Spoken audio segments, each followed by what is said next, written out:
Tokom ove konvencije Demokrata imamo priliku da razgovaramo i sa našim ministrom za rad, zapošljavanje, boračka i socijalna pitanja, gospodinom Nemanjom Starovićem. Recite nam vi, evo, pošto niste imali priliku svakog od ova 3-4 dana da prisustvujete, kako vam se čini pre svega ovaj drugi dan koji je za nama? Pa pre svega želim da kažem da je mene velika čast da predvodim malu delegaciju Republike Srbije koja prisustvuje konvenciji Američke demokratske partije, koja pak predstavlja svakako jedan od najvažnijih političkih skupova ove godine, ne samo u Sjedinjenim Američkim Državama, već i globalno posmatrano. Na ovoj konvenciji se zapravo završava dugi proces unutar stranačkih izbora Demokratske partije, a uoči, dakle, predsjedničkih izbora u novembru i naravno, bit će ozvaničena kandidatura aktualne potpredsjednice SAD Kamale Harris, dakle, koja će dobiti nominaciju da na predsjedničkim izborima predstavlja tu političku partiju. I ono što također želim da naglasim, to je da naša ideja i želja nije da ovde se opredeljujemo na bilo koji način, niti da podržavamo kandidate jedne od dve vodeće političke partije u Sjedinjenim Američkim Državama, već pre svega, dakle, da posmatramo kako se ovako veliki grandiozni politički skup organizuje, da budemo prisutni i da na pravi način predstavljamo Republiku Srbiju, imajući u vidu, dakle, da ovakvi skupovi predstavljaju zaista izvanrednu mogućnost za ostvarivanje desetina i desetina političkih kontakata, bilo da govorimo o nosiocima najvažnijih političkih funkcija u Sjedinjenim Američkim Državama iz redova Demokratske partije, ali isto tako da govorimo o stotinama veoma istaknutih međunarodnih gostiju. I ono što mogu da kažem, s obzirom da je konvencija još uvijek u toku i velika kulminacija se očekuje naravno u četvrtak uveče, kada će se konvenciji obratiti i sama kandidatkinja Kamala Harris, to je da se radi o jednom veoma velikom, ozbiljnom, pa mogu bih reći grandioznom političkom događaju sa više desetina hiljada učesnika. Sve to naravno predstavlja jedan veliki politički spektakl i verujem da iz svega toga, pa čak i u tom nekom tehničkom smislu, možemo mnogo toga da naučimo, nadamo se u nekim segmentima i da primenimo u Republici Srbiji. Vratila bih se samo malo detaljnije na taj drugi dan. Kako vam se čine govori Michelle i Baracka Obame, s obzirom na to da možda demokrate nemaju tipičan taj porodični moment, da li mislite da su kroz njihovu priču to želeli da pokažu ili kroz to što je Michelle pričala o svojoj majci i o majci Kamale Harris, kako uopšte vi gledate na to? Pa, pre svega, neka moja ocena bi bila da i nekadašnji predsjednik Barack Obama i njegova supruga Michelle uživaju zaista visoke rejtinge i veliku podršku, dakle, među pristalicama Američke demokratske partije i da njihovo prisustvo, učešće, govori, nastup u svakom smislu itekako doprinose motivaciji pristalica Demokratske partije da na predsjedničkim izborima učestvuju, a pogotovo, dakle, kada govorimo o njihovoj jasnoj i nedvosmislenoj podršci kandidatkinji Kamali Harris, kako bi se oko nje okupilo i ono jezgro Demokratske partije, ali što širi krug pristalica, uključujući, dakle, i one koji su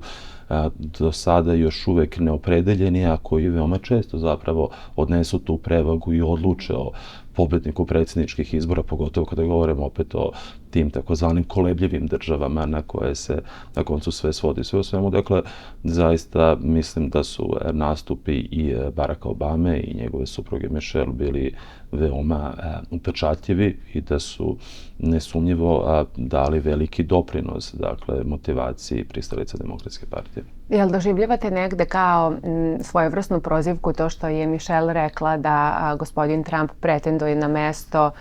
osobe crne, odnosno afroameričkog porekla koji je u jednom momentu držao i njen suprug Barack Obama, ili kako ste to shvatili? Nemojte mi zameriti, ali ja ne bih previše ulazio u to, s obzirom da sam negde već naglasio da nije naša ideja da se opredeljujemo u ovoj veoma ozbiljnoj i kompetitivnoj političkoj utakmici koja se vodi u Sjedinjenim Američkim Državama. Sve to naravno neka argumentacija koja je uobičajena, koja se koristi i lideri kako jedne, tako i druge velike političke stranke ne propuštaju, dakle,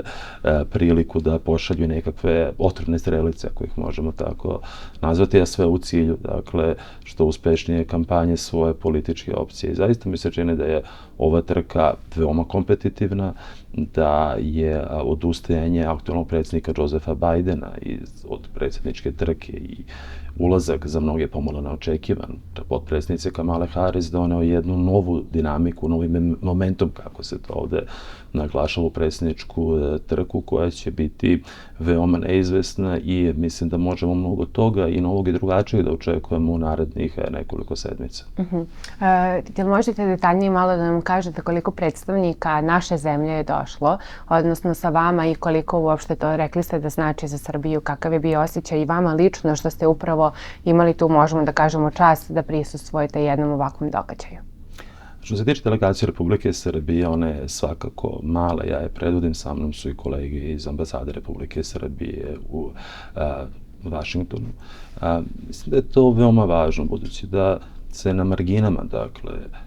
Konvencije Američke demokratske partije održava Međunarodni liderski forum organizacije Nacionalnog demokratskog instituta same Američke demokratske partije, na forum na kojem učestvuje više stotina međunarodnih predstavnika veoma visokog profila. Naravno, na forumu su zastupljene i sve države našeg regiona, dakle Zapadnog Balkana i jugoistočne Evrope, i veoma je bilo bitno zapravo biti prisutan i koristiti svaku priliku da se na što je bolji način predstave političke pozicije Republike Srbije. Verujem da smo to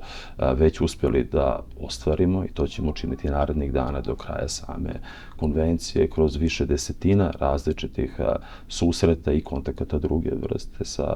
ponavljam, kako predstavnicima američke administracije, nosiocima najviših državnih funkcija iz redova Demokratske partije, a tako i sa međunarodnim gostima iz Evrope i iz drugih delova sveta. I da vas pitam još za kraj, kako, rekli ste da mislite da će biti neizvesna ova trka, da li ste saglasni sa nekim stavom da upravo naša zajednica ovde u pojedinim državama može da donese negde prevagu? Sasvim sigurno da je to slučaj. Mislim da smo tome već svedočili i 2016. i 2020. godine. Naša zajednica u Sjedinjenim Američkim Državama nije malobrojna, a zanimljiva je upravo koncentracija u pojedinim, dakle, državama koji imaju taj karakter kolebljivosti i gde zapravo 1000 ili 2000 glasova može da odluči o tome čije elektore će ta država izabrati, a time, dakle, posredno, ali veoma snažno i na ukupan rezultat predsjedničkih izbora. Značajno je prisustvo srpske zajednice u državama kao što je Pensilvanija, kao što je Ohio, pa naravno je i Michigan, i ja sam siguran da će se i naši sunarodnici dobro organizovati u političkom smislu, da će pristupiti ozbiljno ovoj predsjedničkoj trci i da će njihovo delovanje biti između ostalog i u funkciji, dakle, podrške nacionalnim interesima Republike Srbije i našim spoljno-političkim ciljevima. Opet ponavljam, ne želeći da se kao ministar u vladi Srbije zaista opredeljujem između sada dvoje već etabliranih predsjedničkih kandidata. Verujem da su ove predsjednički izbori zapravo između ostalog i prilika za dodatnu organizaciju i afirmaciju srpske zajednice u Sjedinjenim Američkim Državama. Mislim da je stepen organizovanja nikad bolji, ne možemo nikad opet na koncu ne biti do kraja zadovoljni, ali da se iz godine u godinu zaista vidno primećuje sve bolji nivo organizacije Srba u ovoj velikoj značajnoj državi. Gospodine Staroviću, hvala vam mnogo na razgovoru. Hvala vam.